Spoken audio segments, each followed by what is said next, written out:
Al-Jami'us Shaghir karya Al-Imam As-Suyuti yang sudah wafat tahun 911 Hijriah rahimahullah. Kita sampai pada hadis 926. Faqala al-muallif rahimahullahu ta'ala wa nafa'ana bihi wa bi'ulumihi fid dharain amin. Arba'un, ada 4 la yuqbalna, yang tidak diterima, fi arba'in, dalam 4.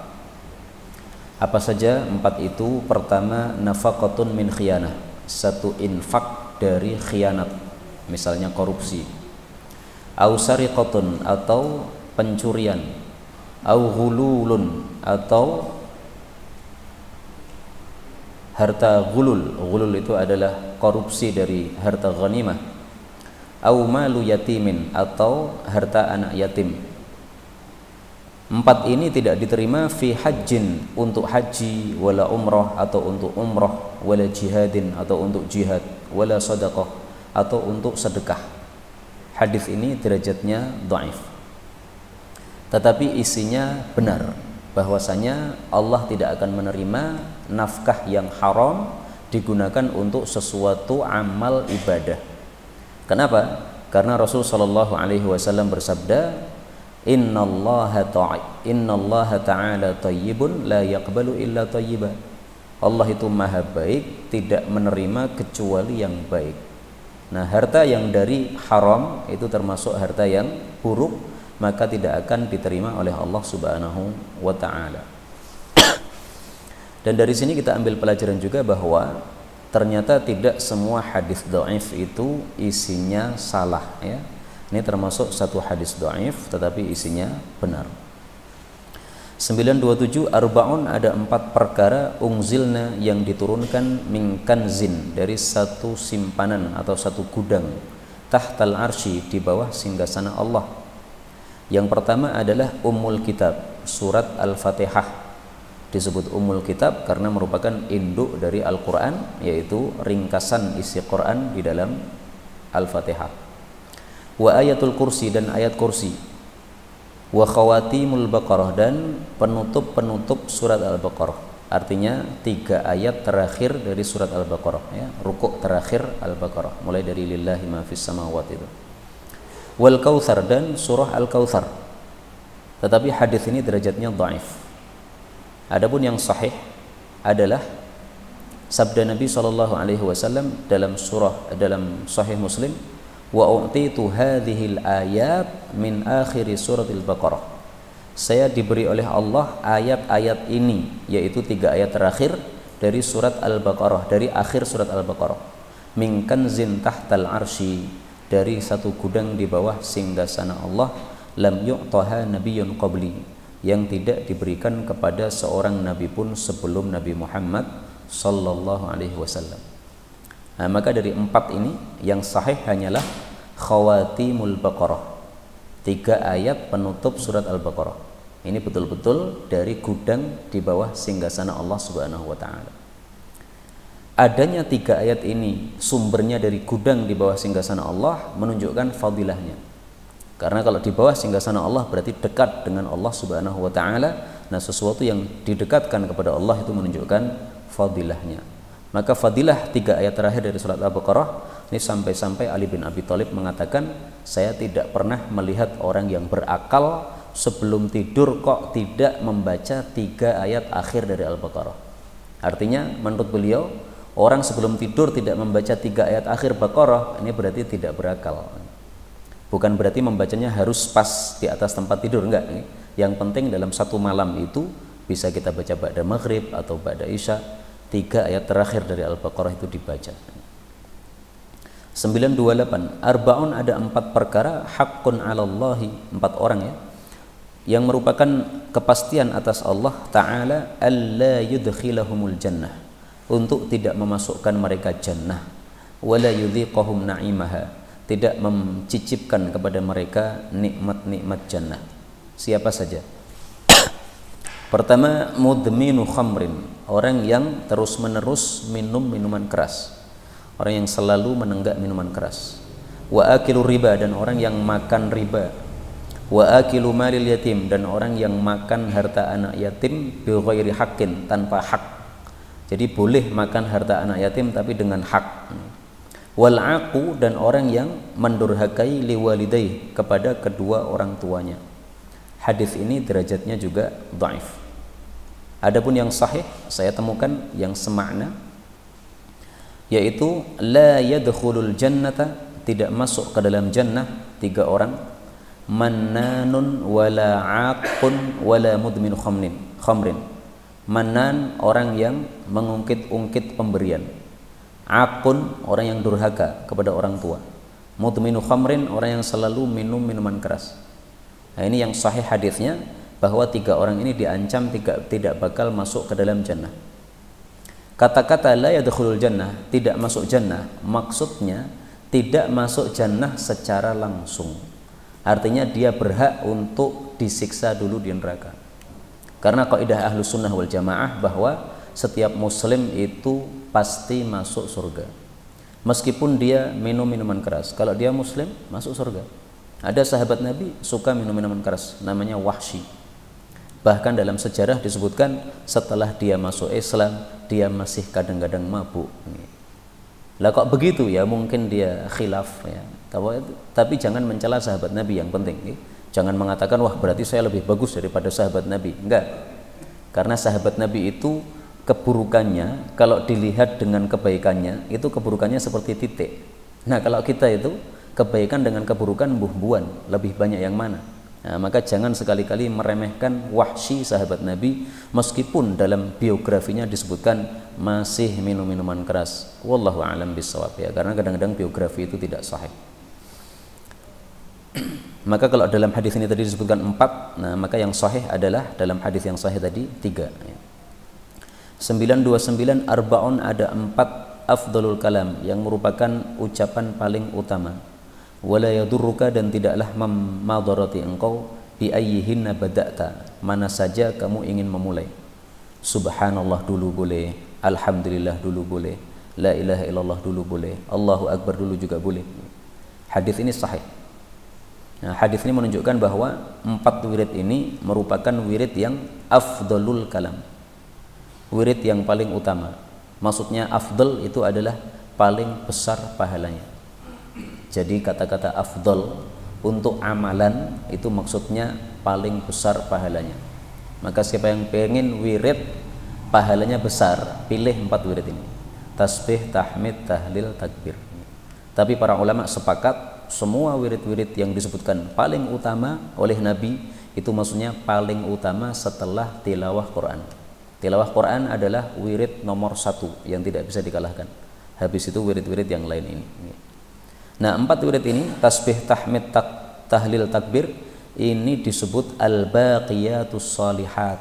Disebutkan dalam Al-Quran 2 kali, pada surat Maryam sama surat Al-Kahfi. Maka 4 wirid ini dimulai ke mana saja boleh. Misalnya ba'da salat, itu salah satu wirid yang diajarkan Nabi. 4 wirid ini dibaca 25 kali. Nah, ini mulainya mana? Silahkan bebas. Demikian juga sebelum tidur disunahkan tasbih, tahmid, takbir. Nah, 3 wirid ini mulai mana? Bebas, karena termasuk dari 4 wirid yang disebutkan oleh Nabi dalam hadis ini. Meskipun kalau Nabi mengajarkan Fatimah itu tasbih 33, tahmid 33, takbir 34. Tapi seandainya dibolak-balik nggak apa-apa berdasarkan hadis ini. 930 arbaun, ada 4 orang da'watuhum, doa mereka mustajabah, pasti dikabulkan. 1 al-imamul adil, pemimpin yang adil. Nah, Pak Jokowi kalau adil doanya mustajab. Warrajul, dan seorang laki-laki yad'u li akhihi, mendoakan untuk saudaranya, maksudnya sesama muslim, bi dhahril ghaib, tanpa sepengetahuan dia. Wa da'watul mazlum, dan doanya orang yang terzalim. Warajulun yad'u, dan seseorang yang mendoakan li walidayhi, untuk kedua orang tuanya, rabbighfirli wa li walidayya warhamhuma kama rabbayani shaghira. Tapi hadis ini derajatnya dhaif. Tapi saya tampilkan hadis yang sahih yang semakna. Thalathatun la yaruddullah du'ahum, ada 3 orang yang Allah tidak tolak doa mereka. Pertama, adz-dzakirullah katsiran, orang yang banyak zikir kepada Allah. Yang kedua, al-mazlum, orang yang terzalimi. Yang ketiga, al-imamul muqsit, imam yang adil.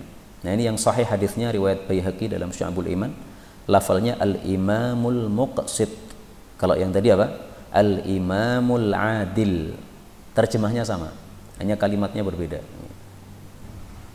Demikian juga orang yang mendoakan saudaranya tanpa sepengetahuannya. Ini sudah pernah kita tampilkan dulu dalilnya bahwa doanya mustajab karena diaminkan oleh malaikat. Doa orang terzalimi tadi sudah masuk. Kemudian mendoakan kedua orang tuanya. Nah, ini saya belum menemukan hadisnya yang lain yang sahih. Yang saya temukan adalah yang sebaliknya. Bapak mendoakan anak, nah, itu mustajab. Tetapi kalau anak mendoakan orang tua, apakah mustajab? Nah, ini saya belum mendapatkan dalilnya. Tetapi Allah memang Maha Rahmat, maka seandainya Allah mengabulkan doa anak kepada orang tua, ya sangat masuk akal. Karena orang tua itu banyak jasa kepada anak, maka ketika anak mendoakan orang tuanya mestinya dikabulkan oleh Allah Subhanahu wa taala. Orang tua sakit, nah anak hendaklah mendoakan, insyaallah mustajab. 931. Arba'atun, ada 4 orang, la yanzurullahu taala, Allah tidak melihat ilaihim kepada mereka yaumal qiyamah, pada hari kiamat nanti. 1, aqun, orang yang durhaka. 2, mannanun, orang yang mengungkit-ungkit pemberian. Yang 3, mudminu khamrin, orang yang selalu menenggak minuman keras. Yang 4, wa mukadzibun bil qadar, orang yang mendustakan takdir dari Allah Subhanahu wa taala. Hadis ini derajatnya dhaif. Tapi hadis sahih tadi sudah saya tampilkan yang semakna. Tidak akan masuk jannah orang yang suka mengungkit-ungkit, dan orang yang durhaka, dan orang yang suka minum minuman keras. 3 orang ini diancam tidak masuk ke dalam jannah. 932. Arba'atun, ada 4 orang yubghiduhumullah, Allah membenci mereka. 1, al-bayya', orang yang menjual, ya, penjual. Al-halaf, yang suka bersumpah. Jadi kalau menjual itu jangan gunakan sumpah. Wal fakir, dan orang fakir. Al-mukhtal, yang sombong. Wasyaikhuz zani, dan orang tua yang berzina. Na'udzubillah. Wal imamul jair, dan pemimpin yang dolim. Hadis ini sahih. Jadi 4 orang ini orang yang Allah tidak senang, dibenci. Kalau Allah benci, itu pasti akan disiksa oleh Allah Subhanahu wa taala kalau nanti Allah tidak mengampuni dia. Nah, karena itu jangan menjadi 4 orang ini. Menjual, suka bersumpah. Karena kalau suka bersumpah ini nanti kadang-kadang ngomongnya bohong pun diberi sumpah. Padahal sumpah bohong itu adalah satu dosa besar. Kalau orang menjual jujur, dia sumpah, itu enggak berdosa. Tetapi kebiasaan dia bersumpah menyebabkan kalau dia suatu saat bohong, dia menambahi dengan sumpah, nah dia terjerumus dalam dosa besar. Karena itu penjual dilarang memperbanyak sumpah. Kalau tidak diminta sumpah, enggak ada sumpah, enggak usah sumpah. Saya itu seingat saya bersumpah itu ketika diminta saja. Ustaz, tolong antum sumpah supaya saya yakin. Nah, baru saya sumpah. Tapi kalau tidak diminta sumpah, saya nggak mau sumpah. Karena menurut saya ngomong saya sudah benar, ngapain sumpah-sumpah. Pernah ada teman saya itu datang kepada saya, ketemu 4 mata. Ustaz, saya sudah lama ngaji sama antum. Tapi isu-isu di luar itu katanya antum Syiah. Antum Syiah atau bukan? Ya saya bilang, lah antum melihat saya ini Syiah atau bukan? Bukan. Ya sudah, berarti bukan Syiah.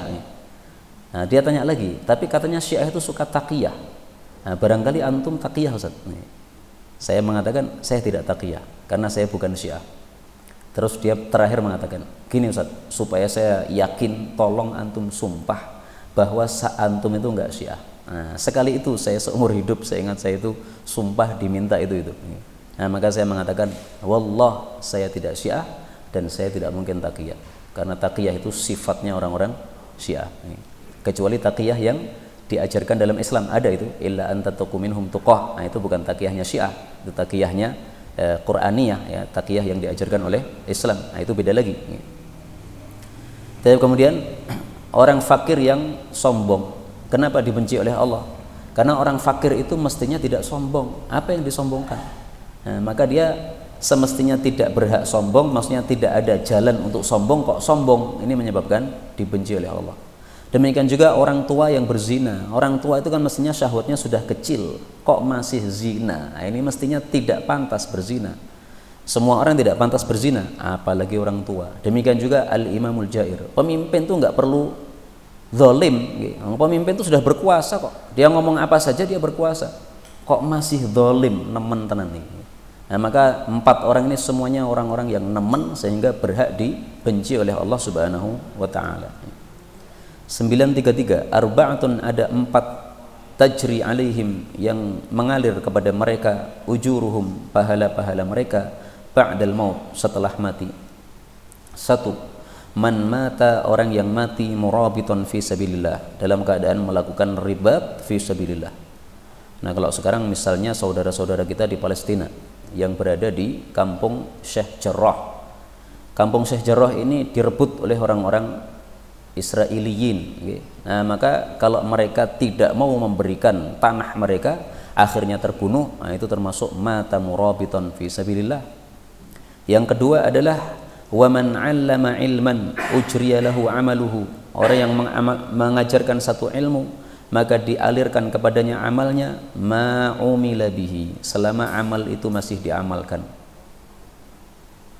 Yang ketiga, waman tasaddaqa bi shadaqah, orang yang menyedekahkan satu sedekah, fa ajruha yajri lahu, maka pahala sedekah tadi mengalir kepadanya, ma wujidat, selama sedekah itu masih ada. Perhatikan kata-katanya ya, masih ada, masih ada. Ini kata Nabi. Jadi misalnya sedekah mushaf Al-Quran ditaruh di masjid, wakaf ya. Meskipun Qurannya nggak dipakai, tapi kan Qurannya ada, siap kan. Nah, itu masih mengalirkan pahala selama masih ada atau masih siap, masih wujidat, itu masih mengalirkan pahala. Karena itu saya paling senang itu wakaf kitab di pesantren. Mau dibaca santri atau enggak dibaca santri, masih mengalirkan pahala, ma wujidat, selama masih ada. Yang keempat, wa rajulun taraka waladan shaliha, seorang yang meninggalkan anak soleh, fahuwa yad'u lahu, maka anak itu mendoakan untuk orang tuanya. Ini hadis disahihkan oleh Al-Albani. Nah, karena itu sebelum mati hendaklah kita ambil salah satu dari 4 ini, ribat atau mengajarkan ilmu, atau sedekah jariah ya, wakaf, atau meninggalkan anak soleh. Kalau bisa ya diambil semuanya. 934, arba'atun, ada 4 yu'tauna ajrahum, yang diberikan pahala mereka itu marratain, 2 kali lipat. Azwajun Nabi sallallahu alaihi wasallam, para istri Nabi sallallahu alaihi wasallam. Wa man aslama, dan orang yang masuk Islam, min ahlil kitab, dari ahli kitab. Wa rajulun kanat indahu amah, seseorang yang memiliki budak perempuan, fa'ajabathu, lalu budak itu menakjubkannya ya, dia senang dengan budak tadi. Fa'ataqaha, lalu dia memerdekakannya, thumma tazawwajaha, kemudian menikahinya. Wa abdun mamlukun, dan budak yang dimiliki ya, hamba sahaya. Adda haqqallahi ta'ala, dia menunaikan kewajiban kepada Allah Ta'ala, wa haqqa sadatihi, dan kewajiban kepada para majikannya. Hadis ini maknanya sahih karena ada hadis yang semisal dalam sahihain. Thalathatun, ada 3 orang, yu'tauna ajrahum marratain, yang pahalanya dikasihkan 2 kali lipat. Pertama, rajulun min ahlil kitab, dia iman kepada nabinya, setelah itu iman lagi kepada Nabi Muhammad sallallahu alaihi wasallam. Nah, maka pahalanya jadi 2 kali itu karena imannya 2 kali. Iman kepada Nabi Isa, habis itu iman kepada Nabi Muhammad sallallahu alaihi wasallam. Iman kepada Nabi Musa, terus iman kepada Nabi Muhammad, pahalanya double. Yang kedua, budak, kalau dia menunaikan kewajiban kepada Allah, maka ini 1 pahala, kewajiban kepada tuannya ini 1 pahala yang lain. Kemudian tadi orang yang memerdekakan budak perempuannya, lalu kemudian mendidiknya, kemudian mengajarinya, kemudian menikahinya setelah memerdekakan. Ini 3 orang ini semuanya pahalanya 2 kali. Nah, berarti tinggal 1 poin ya, azwajun Nabi, istri-istri Nabi. Apakah pahalanya juga 2 kali? Saya menemukan dalil yang menguatkannya karena hadis ini didhaifkan oleh Al-Albani ya. Saya temukan dalam Al-Qur'an pahalanya itu. Apa dalilnya itu?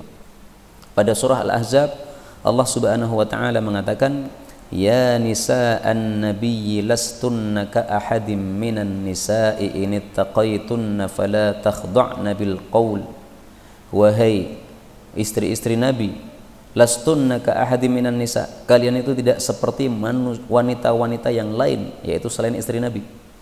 Maka pada ayat sebelumnya perbedaannya itu disebutkan oleh Allah, wa may yaqnut minkunna lillahi wa rasulihi wa ta'mal salihah. Siapapun di antara kalian wahai istri Nabi tunduk kepada Allah dan Rasul dan beramal saleh, nu'tiha ajruha marratain, kami berikan pahalanya 2 kali. Wa a'tadna laha rizqan karima, bahkan kami siapkan untuknya rizki yang mulia. Nah, ini adalah dalil yang menguatkan hadis yang kita baca ini, ya. Maka ringkasnya hadis ini maknanya sahih meskipun dari sisi sanad didhaifkan oleh Al-Albani rahimahullahu taala. Maka yang 3 disebutkan dalam hadis pahalanya double, 1 lagi disebutkan dalam Al-Qur'an pahalanya double. Pada surah Al-Ahzab ayat 31 tadi, ya, marratain. 935, arba'atun, ada 4 min kanzil jannah, dari gudang jannah. Pertama, ikhfa'us sadaqah, menyembunyikan sedekah. Maksudnya sedekah secara sembunyi-sembunyi. Wa kitmanul musibah, menyembunyikan musibah. Maksudnya tidak cerita-cerita tapi dipendam musibahnya, supaya yang susah cuma dia, tidak ada yang lain-lain yang susah. Wasilatur rahim, dan silatur rahmi. Wa qawlu la hawla wa la quwata illa billah, dan mengucapkan hauqalah. Hadis ini derajatnya dhaif.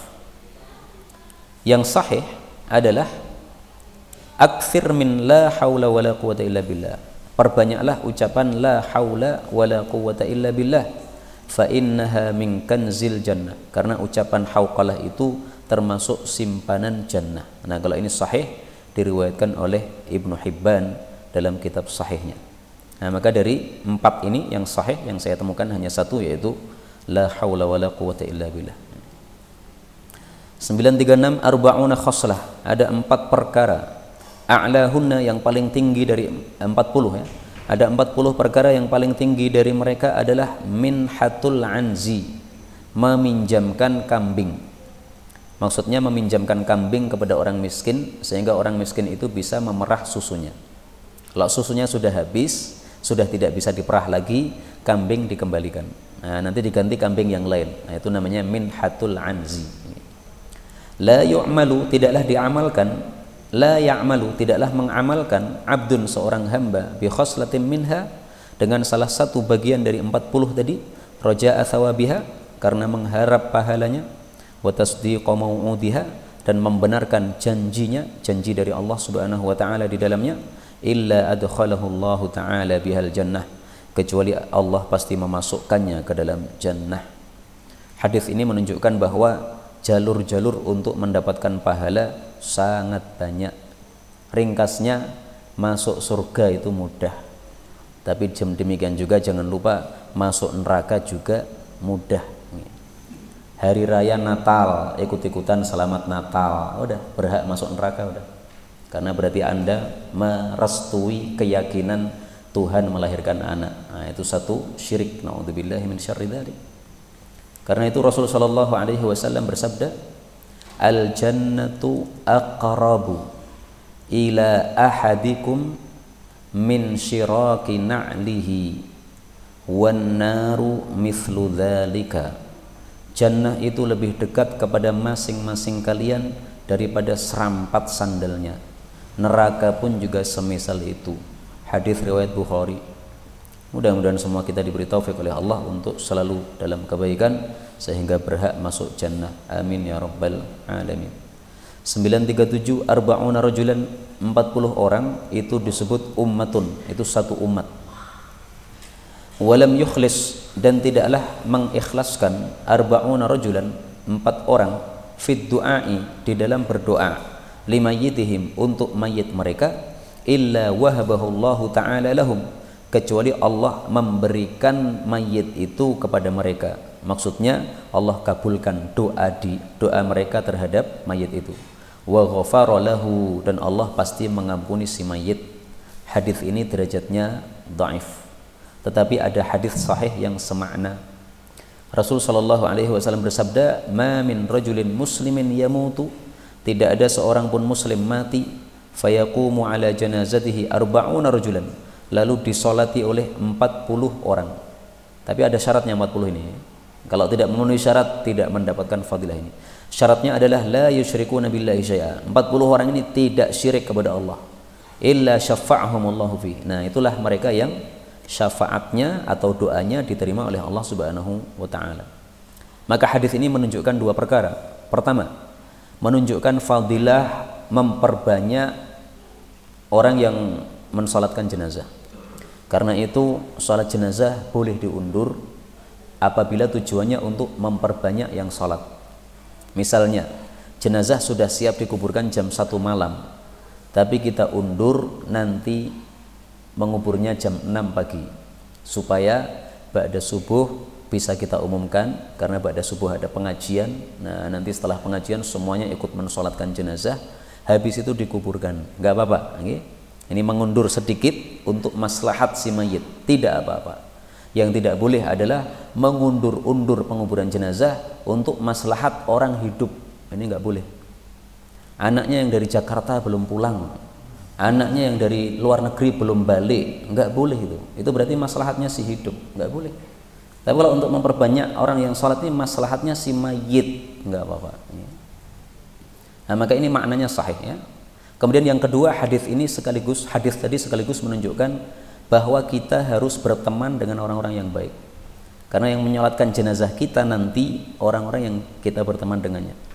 Kalau kita berteman dengan orang-orang yang suka syirik, suka jimat-jimat, ya nanti yang menyolatkan mereka itu. Mbok kumpulkan 1000 orang yang suka jimat itu, yang syirik itu, nggak akan diterima oleh Allah doanya. Tapi kalau kita kumpulkan 40 orang semuanya tidak syirik, nah, maka jenazah kita disolati oleh mereka, sudah pasti diterima doanya oleh Allah Subhanahu wa taala. 938 arba'una daron, 40 rumah itu adalah jarun, disebut tetangga. Hadis ini dhaif. Tetapi sahih dari perkataan Hasan Al-Basri. Jadi bukan sabda Nabi ya. Hasan Al-Basri seorang tabi'i, dia mengatakan yang disebut tetangga itu adalah 40 rumah di depanmu, 40 rumah di belakangmu, 40 rumah di samping kananmu, 40 rumah di samping kirimu. Jadi pinten nih Pak? 40 ping 4. 4 kali 4 12, 120. Nah, jadi 40 rumah itu bukan 40 tok, bukan ya. 40 ping 4. Tapi ini menurut Hasan Al-Basri. Nah, karena itu adalah pendapat beliau, bukan dalil, bukan hadis, maka ya bukan hujjah. Karena itu para ulama mengatakan yang disebut tetangga itu sebenarnya siapa sih? Yang disebut tetangga itu adalah sesuai dengan adat setempat. Misalnya di Solo ini rumahnya sudah padat-padat. Nah, yang dianggap tetangga misalnya sa-RT, ya berarti sa-RT itu tetangga. Meskipun RT sebelah juga tetangga, tapi tetangga jauh. Maka ada istilah tetangga dekat, tetangga jauh. Jaril junub, jari Sahibil jambi. Nah, ada tetangga dekat, ada tetangga jauh. Kalau tempatnya itu berjauhan, misalnya di Kalimantan, nah, maka itu tidak bisa diterapkan ini. 40 rumah, waduh banget nih. Tekan ngendi pirang kilo nih mungkin. Nah, maka ini sesuai dengan adat setempat. Yang disebut tetangga dalam adat itu siapa? Itulah tetangga kita.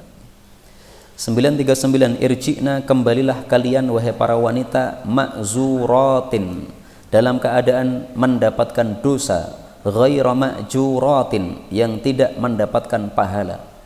Hadis ini didhaifkan oleh Al-Albani. Hadis ini bicara tentang wanita-wanita yang ziarah kubur. Nabi setelah selesai ziarah kubur, Nabi kemudian melihat ada wanita-wanita ikut. Nah, maka Nabi kemudian mengatakan, pulanglah kalian dalam keadaan berdosa, tidak mendapatkan pahala. Nah, sekarang apa hukumnya ziarah kubur bagi para wanita? Ziarah kubur bagi para wanita menurut jumhur atau mayoritas ulama adalah mubah atau boleh. Menyelisih mereka mazhab Hambali mengatakan bahwa ziarah kubur bagi wanita adalah tidak boleh. Yang benar adalah mazhab jumhur atau yang lebih kuat insyaallah, karena ternyata Rasulullah sallallahu alaihi wasallam bersabda, la'anallahu zawwaratil kubur. Semoga Allah melaknat zawarat, wanita-wanita yang sering ziarah kubur. Jadi yang dilaknat itu bukan yang sesekali ziarah kubur, tapi yang sering ya pendak-pendak ziarah kubur, pendak malam Jumat ziarah kubur. Nah, itu yang dilaknati oleh Allah dari kalangan para wanita. Kenapa? Wanita itu hukum asalnya itu tinggal di rumah. Allah mengatakan waqirna fi buyutikunna atau waqarna, dua qiraah ya. Menetaplah kalian wanita di rumah. Jadi wanita itu tidak belayang keluar-keluar, kecuali kalau ada keperluan, silahkan ke pasar karena perlu, ke masjid karena perlu, nggak apa-apa. Tapi duduk-duduk di teras rumah itu bukan sifatnya muslimah yang disarankan oleh Allah Subhanahu wa taala, nggak begitu. Wanita itu di dalam rumah. Nah, maka kalau wanita mau ziarah kubur, silahkan ziarah tapi tidak diseringkan. Kalau diseringkan itulah yang dilarang oleh Nabi SAW dalam hadis yang sahih riwayat Tirmidzi. Nah, maka hukum asal dari ziarah kubur bagi wanita adalah boleh menurut mayoritas para ulama. 940 arhamakum, jagalah rahim-rahim kalian, kerabat-kerabat kalian. Arhamakum, jagalah kerabat-kerabat kalian. Hadis ini sahih. Arhama, kenapa dibaca ma? Yang ini adalah mansub, menunjukkan bahwa dia itu maf'ul ya. Karena di sini ada kata yang terhapus. Asalnya itu ihfadhu arhamakum. Jagalah rahim-rahim kalian, kerabat-kerabat kalian, dijaga, jangan sampai memutuskan. Karena memutuskan hubungan kerabat ini hukumnya haram, dosa besar. 941 irham, rahmatilah mang fil ardi, siapapun yang di bumi, termasuk binatang-binatang. Yarhamka, niscaya akan merahmati engkau, mang fis sama, zat yang ada di langit. Hadis ini sahih.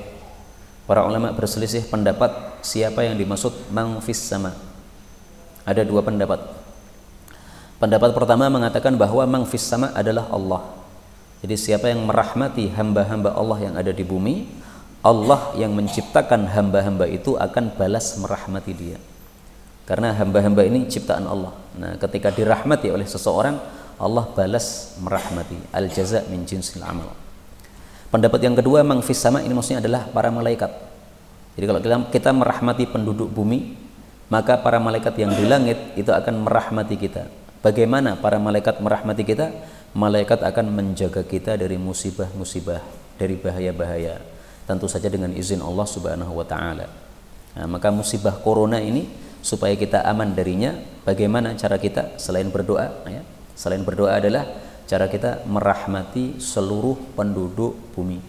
Ada orang sakit, kita doakan.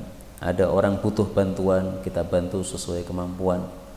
Ada hewan, semut, tetapi dia tidak mengganggu, jangan dibunuh, dirahmati.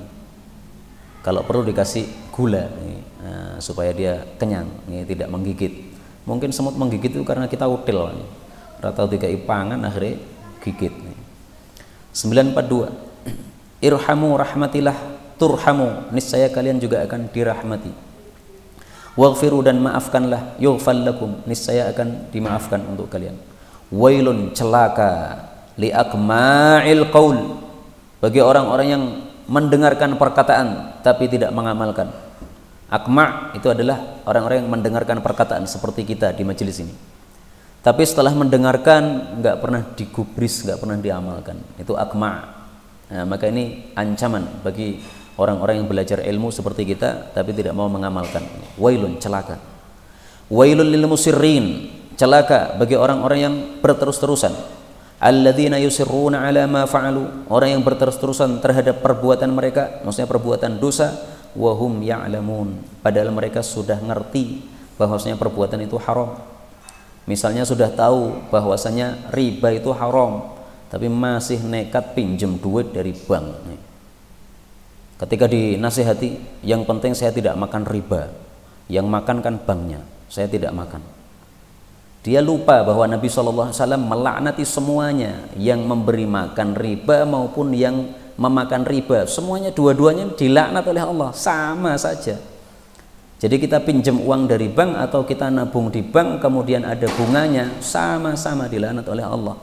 Lah sudah tahu riba haram masih nekat, itu wailun, kata Nabi, binasa, celaka itu. Maksudnya dia masuk neraka nanti. Naudzubillah. 943 ardiyatul ghuzati, selendang-selendang orang-orang yang perang adalah as-suyuf, pedang-pedang. Maksudnya orang yang perang itu supaya dia aman hendaklah dia bawa pedang. Hadis ini derajatnya dhaif. Hadis berikutnya 944, irdakhi, infakkanlah mastata'ti, semampu kamu, wala tu'i, janganlah kamu mewadai harta yang kamu miliki. Maksudnya mewadai itu mewadai tidak mau mengeluarkan, tidak mau infak. Fayu'illahu alaik, maka Allah pun akan mewadai rizkinya kepada engkau. Hadis ini derajatnya sahih.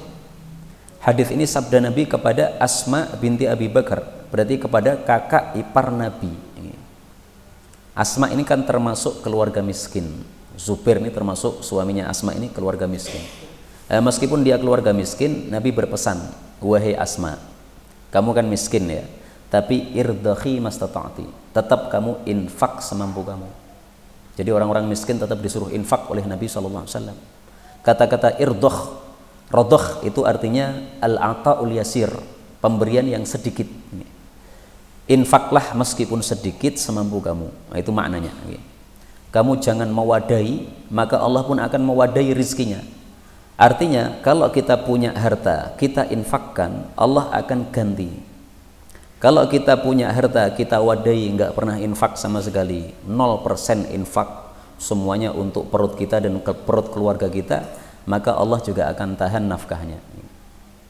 Saya itu seringkali ngalami kayak gini, Pak. Saya baru saja dapat gaji 3 juta. Maksudnya habis pekerjaan saya selesai, kalau menerjemah misalnya ya satu buku selesai, dapat gaji 3 juta. Alhamdulillah, senang dapat gaji 3 juta. Tiba-tiba ada orang datang, teman, ini saya punya utang nih, sudah jatuh tempo.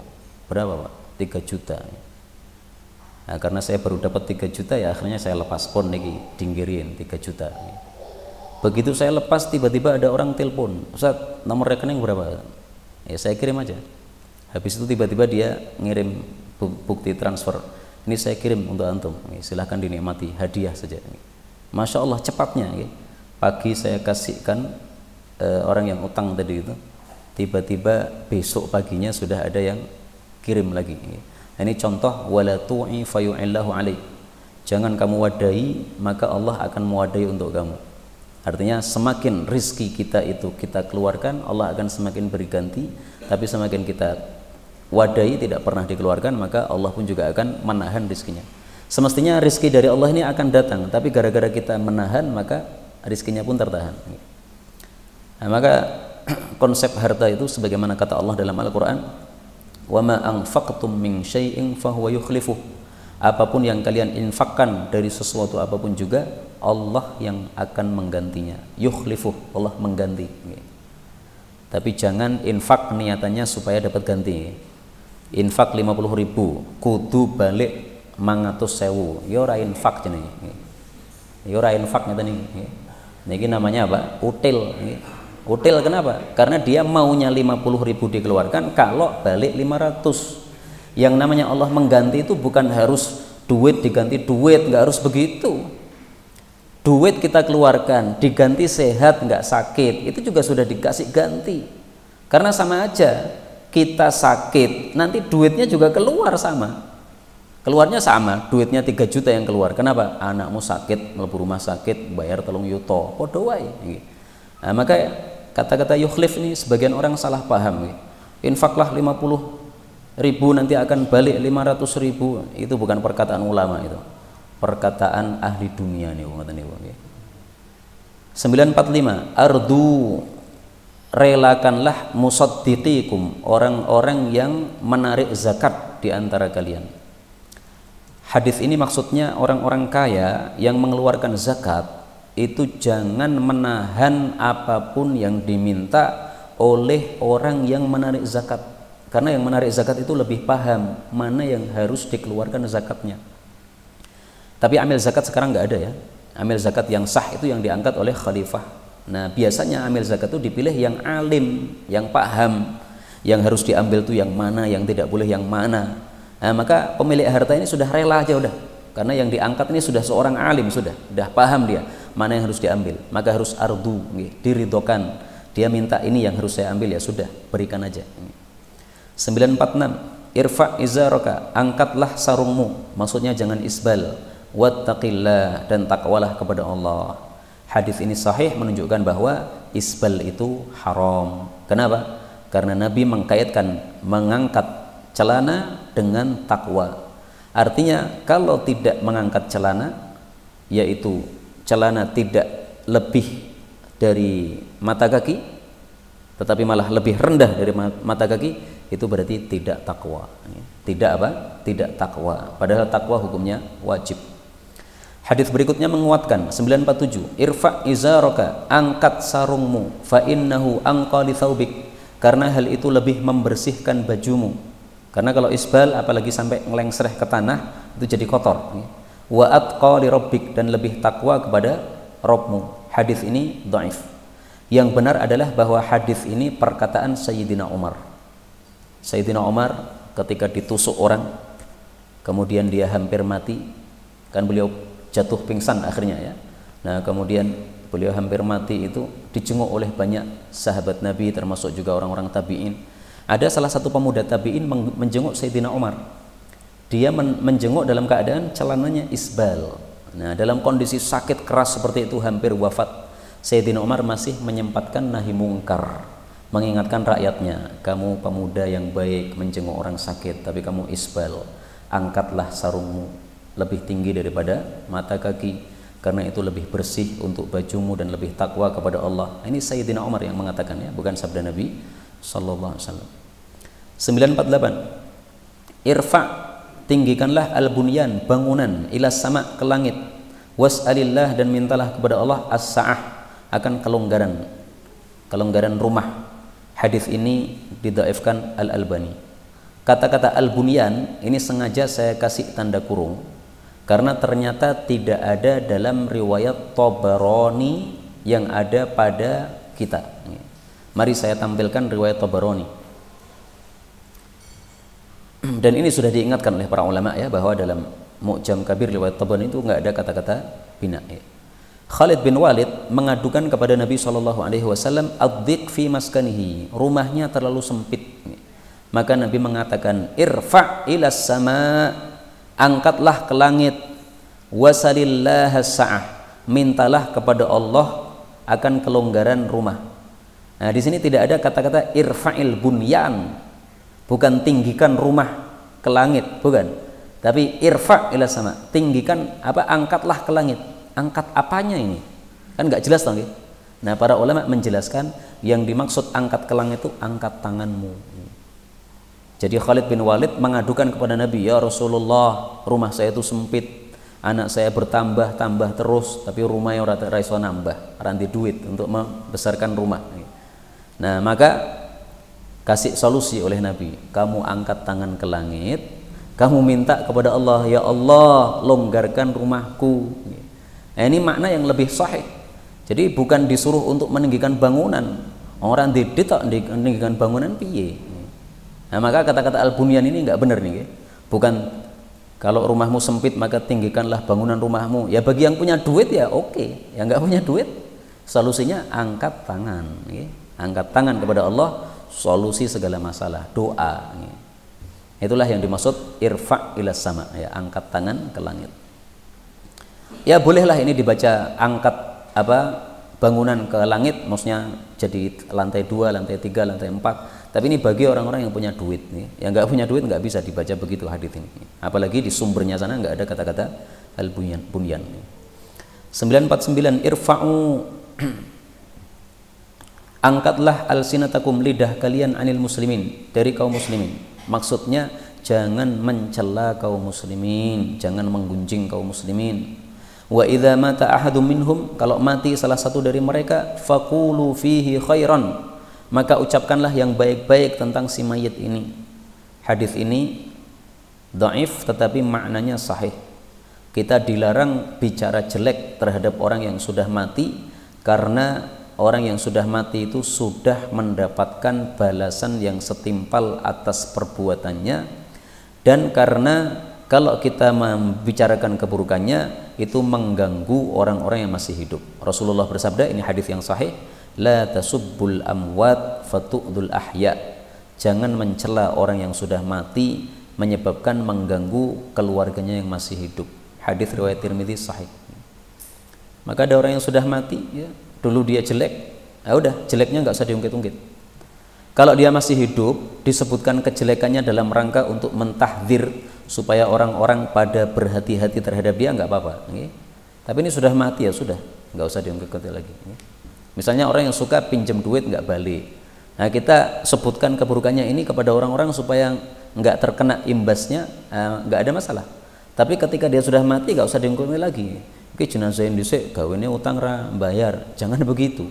Udah mati, udah mendapatkan balasan yang setimpal. Udah, kewajiban kita kalau ada saudara kita mati meskipun dia dulu jelek, kewajiban kita adalah mensolatkan, mendoakan.